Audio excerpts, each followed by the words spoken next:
So hello guys, how is the जोश। हाँ हाँ, मैंने सुन लिया कि आपका जोश बहुत हाई है। हाँ, मैं बता देता हूँ मैं कौन हूँ। My name is Ayush Sharma. And अभी ज़्यादा इस बारे में बात नहीं करते हैं कि मैं कौन हूँ। डायरेक्ट वीडियो मुद्दे पे आते हैं। मैंने ये नया यूट्यूब चैनल चालू किया है जिसका नाम है जेई हैकर। और इसमें हम जेई के हैक्स से रिलेटेड बात करेंगे और आपको कुछ ऐसी ट्रिक्स बताएंगे जिससे आपका रॉट मेमोराइजेशन हो जाएगा एकदम जीरो जीरो जीरो जीरो। जी हाँ, सही सुना, जीरो। आपको ना ही केमिस्ट्री में, ना ही फिजिक्स में, ना ही मैथ्स में रॉट मेमोराइजेशन की जरूरत पड़ेगी। खासकर आप इस चैनल का फोकस रहेगा केमिस्ट्री और मैथ्स पे, क्योंकि फिजिक्स में तो ज्यादा रॉट मेमोराइजेशन होता भी नहीं है। केमिस्ट्री और मैथ्स, केमिस्ट्री में इनऑर्गेनिक केमिस्ट्री जैसे सॉल्ट एनालिसिस, और सबसे मुश्किल खतरनाक चैप्टर है सॉल्ट एनालिसिस। उसकी मैं आपको ऐसी ऐसी ऐसी ट्रिक्स बताऊंगा जिससे आपका पजल्ड दिमाग एकदम क्लियर, क्रिस्टल क्लियर हो जाएगा। और अभी फिलहाल मैं आपको मैथ्स की एक ऐसी ट्रिक बताने जा रहा हूं जो जो जिससे आपने जो फॉर्मूला रटा था वो आपको लॉजिकल तरीके से डिड्यूस करा जाएगा, और आपको वो फॉर्मूला कभी याद ही करने की जरूरत नहीं होगी। आपको वही लॉजिकल तरीका लगाने की जरूरत होगी एग्जाम में। तो आइए देखते हैं। x1 plus x2 plus x3 up to xr equal to n। x जहां पे x1 x2 x3, x1 x2 x3 up to xr belongs to natural number है। नेचुरल नंबर है, हमें नंबर ऑफ सोल्यूशन निकालने हैं। x1 x2 x3 up to xr के कितने number of possible solution है, यानी कितने नंबर ऑफ ग्रुप्स पॉसिबल है, जैसे 1 2 3 अप टू कुछ भी, मतलब मान लो x r xn, मतलब ऐसे करके करते ऐसे कितने वो बनेंगे, ग्रुप्स बनेंगे, और जिससे इक्वल टू n सम आए। तो ऐसे नंबर ऑफ वेज निकालने हैं, नंबर ऑफ पॉसिबल सोल्यूशंस निकालने हैं। तो उसके लिए आपने क्या फॉर्मूला पढ़ा था? हाँ, मुझे याद है, आपने पढ़ा तो था कुछ कि coefficient of X to the power R N 1 plus X to the power minus N, वो होता है n-1 CR-1। ये पढ़ा था आपने। फिर ये नेचुरल नंबर के लिए और होल नंबर के लिए n+r-1 CR-1, और उसका मैथमेटिकल प्रूफ भी करा था। और एग्जाम में आप मैथमेटिकल प्रूफ बार बार नहीं कर सकते, आपको डायरेक्ट फॉर्मूला ही याद करना पड़ेगा। पर मैं आपको एक ऐसा लॉजिकल तरीका बता रहा हूँ कि ये फॉर्मूला याद करने की जरूरत ही नहीं। आइए, फॉर्मूला मैं आपको डिड्यूस करके दिखाऊंगा और आपको वही लॉजिकल तरीका एग्जाम में लगाना है, ना कि ये फॉर्मूला, क्योंकि उतना ही टाइम लगेगा उस लॉजिकल तरीके में भी। क्या करना है? सिंपल है। x1 plus x2 up to xr equal to n है। x1 को ब्रेक कर दो, 1+1+1 x1 times x1, plus x2 को ब्रेक कर दो, 1+1+1 x2 टाइम्स, प्लस ऐसे करते करते xr times 1 is equal to n।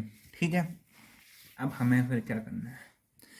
अब हमें इसे R parts, x1 x2 x3 xr, हमें प्लस, इसमें प्लस सिंबल्स कितने हैं? सबसे पहले मान लो कि ये तो थोड़ा जनरलाइज केस हो गया, इस पर भी आएंगे। x plus Y plus Z equal to 100, इसमें प्लस सिंबल कितने हैं? दो। अगर हम इसको 1+1+1+1+1 ऐसे लिखें इक्वल टू 100, इसमें वन कितने हैं? 100। प्लस सिंबल्स कितने हैं? दो वंस के लिए एक प्लस सिंबल, तीन वंस के लिए दो प्लस सिंबल, तो 100 वंस के लिए 99 प्लस सिंबल। और 99 प्लस सिंबल्स में से अगर हम कोई दो प्लस सिंबल उठा लें, मान लो मैं फ्रेश पेज पे लिखता हूं, दो प्लस सिंबल क्यों उठाने? यहां पे दो प्लस सिंबल है, अभी इस पे आते हैं। जैसे कि 1+1+1 अप टू 1 इक्वल टू 100। मैंने कोई दो प्लस सिंबल उठा लिए, ठीक है, ये दो। अब दो प्लस सिंबल उठा लिए तो ये ऑटोमेटिकली डिवाइड नहीं हो गया? सोच के देखिए, ऐसे यहाँ पे ये और ये 1+1 2, यहाँ पे जितने वन होंगे उस हिसाब से ये 2, ये कुछ, और फिर ये 1। ऐसे ही कोई भी दो प्लस सिंबल उठाने पे तीन पार्ट में ऑटोमेटिकली डिवाइड हो रहा है, यानी ये x, ये y, ये z ऑटोमेटिकली बन रहा है।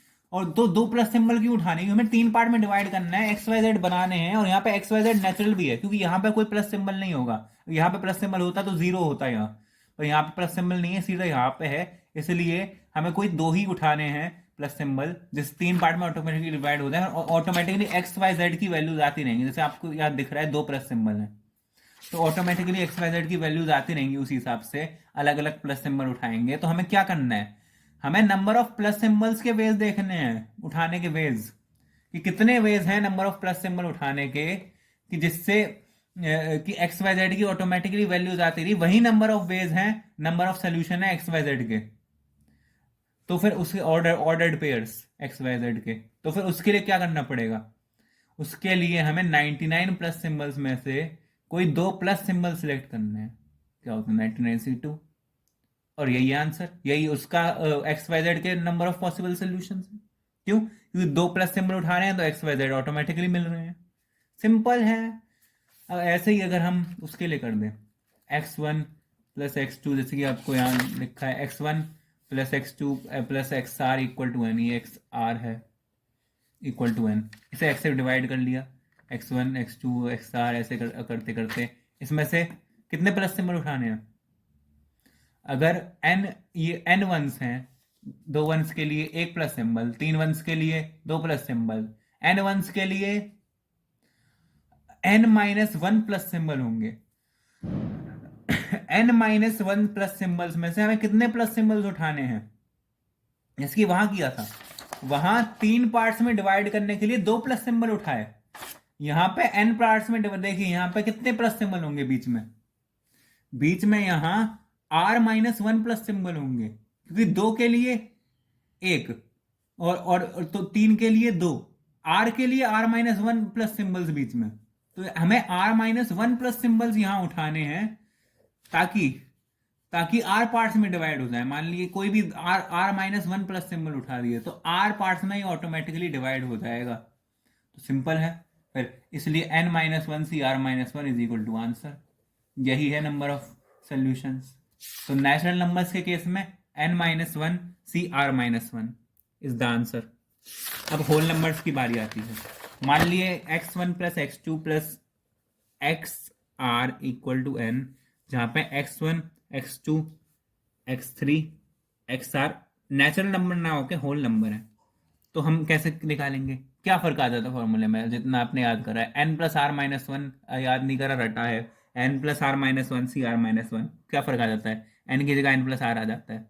तो हमें कुछ ऐसा करना है कि n की जगह यहाँ पे n प्लस r आ जाए, और सिंपल उसके लिए क्या करना पड़ेगा, r ऐड करना पड़ेगा। और r ऐड क्यों करना है, हम क्यों करें r ऐड, हमें हमें तरीका चाहिए कि किस तरीके से निकालें, ये थोड़ी कि उसी मैच कर रहे हैं उस फॉर्मूले से कैसे भी। तो तरीका ये है सिंपल, कि अगर ये होल नंबर है, हमें नेचुरल नंबर बना दे मान ले, तो वही फॉर्मूला लगा सकते हैं। नेचुरल नंबर कैसे बनाएंगे, मान लो x1 बिलोंग्स टू 0, इंफिनिटी है, इसमें अगर एक x1, तो x1 प्लस 1 क्या होगा, बिलोंग्स टू 1, इंफिनिटी, हो गया natural number belongs to n। तो फिर x1 plus 1 x2 plus 1 to x R plus 1 belongs to n।